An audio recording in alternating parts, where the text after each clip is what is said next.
নয়নগরের পক্ষ থেকে পুনরুদ্ধির আগমন শুভেচ্ছার স্বাগতম। গাজীপুর জেলা বিএনপির সদস্য সচিব ডক্টর বেশরা চৌধুরী ইশাক আহমেদ সিদ্দিকী সহ আরো যারা নেতৃবর্গ আছেন সবাইকে আমার সালাম, আসসালামু আলাইকুম। রহমানের আত্মার মাগফিরাত কামনা এবং দেশনেত্রী বেগম খালেদা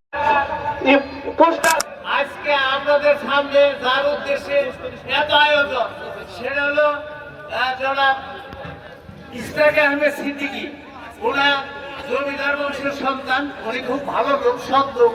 এবং আমাদের সকলের প্রিয় চৌধুরী ইশাক আহমেদ সিদ্দিকী সেই দায়িত্ব পুঙ্খানুপুঙ্খভাবে পালন করার জন্য আজকে এই ইউনিয়ন থেকে, ওয়ার্ড থেকে মাননীয় সভাপতি আজকে উপস্থিত আছেন আমাদের গাজীপুর এক আসনের ধানের শীষের ঐক্যের প্রতীক আমাদের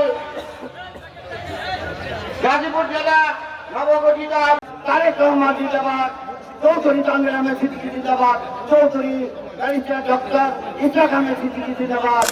সবাই মিলে ব্যারিস্টারের পক্ষে আমরা কাজ করবো। আজকে এখানে আমরা এই ওয়াদা দিতে চাই, আমরা হাত উড়ে দেখান।